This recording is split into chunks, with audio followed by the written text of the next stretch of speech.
अस्सलाम वालेकुम everyone, welcome back to फटेटेक्स। I am Fayal here. आज हम पाइथन में मॉड्यूल्स और लाइब्रेरीज के बारे में प्रैक्टिस करेंगे और कुछ सिंपल प्रोग्राम्स को भी यूज़ करेंगे और पढ़ेंगे इनके बारे में। आज तक हम फंक्शंस खुद क्रिएट कर रहे थे, लेकिन पाइथन में बहुत से फंक्शंस ऑलरेडी अवेलेबल होते हैं। हम उन्हें मॉड्यूल्स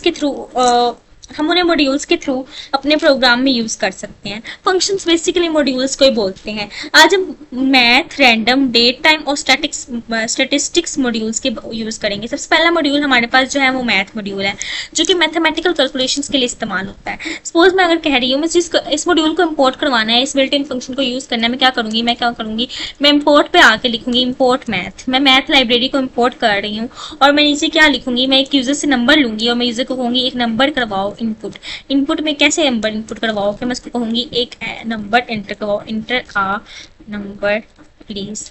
यूजर एक नंबर एंटर करेगा। देन हम क्या करेंगे, मैथ मॉड्यूल को यूज करेंगे। सबसे पहले मैं इधर एक प्रोग्राम लिख लेती हूँ, देन मैं आपको एक्सप्लेन करती हूँ। ठीक है, सपोज अगर मुझे किसी नंबर का स्क्वायर रूट फाइंड करना है, स्क्वायर रूट, तो मैं स्क्वायर रूट कैसे फाइंड करूंगी ये मैं देखने लगी हूँ। मैं क्या करूंगी, मैं math dot SQRT math dot SQRT, अच्छा इसके दरमियान हम ये कर देते हैं, और उस नंबर का हम जिस नंबर की हमने स्क्वायर रूट फाइंड करना है। ठीक है, बिल्कुल इस तरह किसी नंबर की अगर हमने पावर फाइंड करनी, कोई भी पावर हो सकती है, सपोज वो पावर 2 हो सकती है, 3 हो सकती है पावर। ठीक है, तो मैं इसको कैसे करूंगी, मैथ डॉट POW, और इधर मैं क्या करूंगी, पहले वो नंबर लिखूंगी जो नंबर हम यूजर से ले रहे हैं, उसके बाद जिस नंबर की जितनी पावर, सपोज नंबर की पावर मैंने 2 फाइंड करनी है। ठीक है, इसको हम इस तरह इस्तेमाल करेंगे इसके दरमियान। हाँ सही है। ठीक है, अब ये क्या हुआ है, सबसे पहले हमने इंपोर्ट मैथ लिखा, यानी हमने पाइथन मॉड्यूल मैथ को अपने प्रोग्राम में इंपोर्ट कर लिया है। अब मैंने फिर एक नंबर इनपुट लिया, यूजर को कहा मैंने नंबर को इनपुट करवाओ, यूजर ने नंबर इनपुट करवा दिया। फिर मैं प्रिंट में गई, मैंने कहा मैथ डॉट SQRT, मतलब मुझे इस नंबर का स्क्वायर रूट फाइंड करना है, मैथ डॉट SQRT, इसके अंदर मैंने नाम लिखा।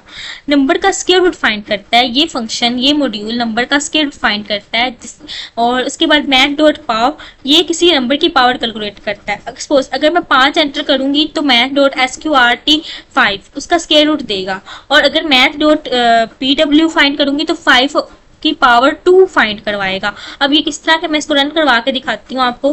तो क्या करेगा ये, एंटर नंबर प्लीज, मैं 5 एंटर कर रही हूँ, तो वो स्क्वायर रूट 5 का एंटर करे। 5 का कोई स्क्वायर रूट इटसेल्फ नहीं होता, क्योंकि 25 का स्क्वायर रूट 5 होता है। तो उसके बाद उसकी पावर 25 की पावर 2 दफा वो कैलकुलेट करेगा तो 2 हो जाएगा। इस तरह हम कोई ऐसा नंबर एंटर करते हैं, सपोज मैं 36 एंटर करती हूँ और इसका हमें पता स्क्वायर रूट 6 होता है, और इसकी पावर होगी 1296। बिल्कुल इस तरह हम इनको सोल्व करेंगे। नेक्स्ट मॉड्यूल जो हम पढ़ेंगे वो है मैथ रैंडम मॉड्यूल। रैंडम के लफ्ज से आपको जाहिर हो रहा है कि कोई ऐसी चीज जो रैंडमली प्रिंट होगी या रैंडमली यूज होगी। ठीक है, तो हम देखते हैं किस तरह हमारे पास, यानी हम रैंडम मॉड्यूल को किस तरह यूज करेंगे विंडो से।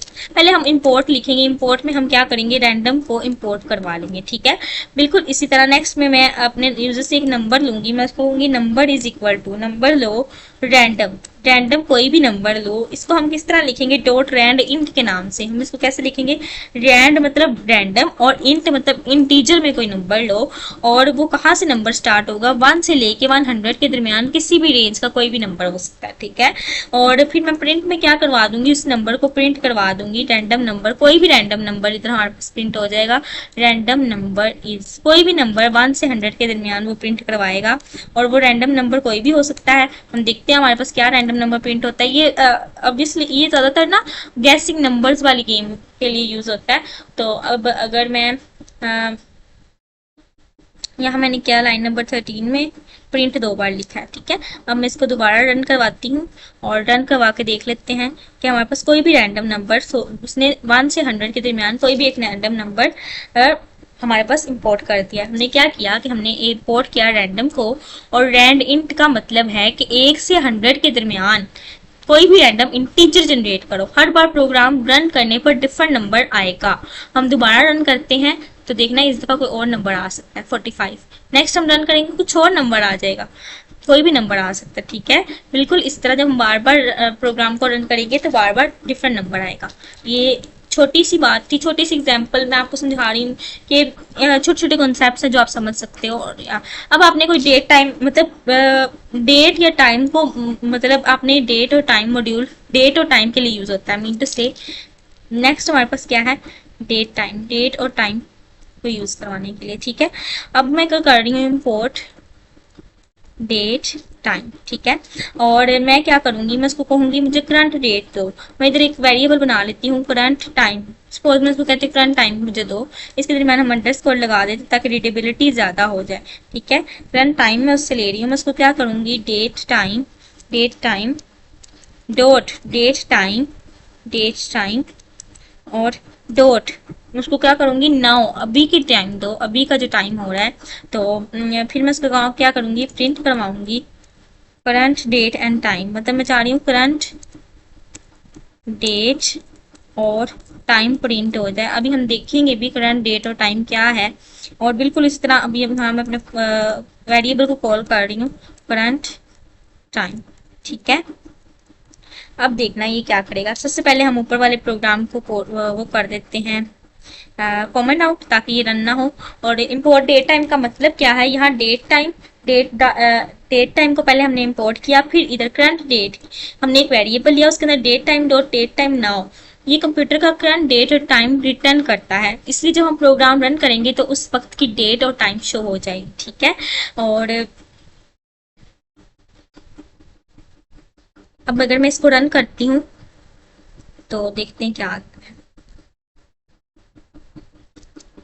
तो करंट डेट और टाइम इस आज 9 तारीख है, 8 अगस्त 2026 है। और 16 इसलिए कि अभी 4:30 हो गए हैं। तो 15 को 3 कहते हैं और 16 को 4:30 उसने कहा है कि टाइम है, ठीक है। नेक्स्ट हम देखते हैं कि नेक्स्ट हमारे पास है जो वो है स्टैटिस्टिक मॉड्यूल।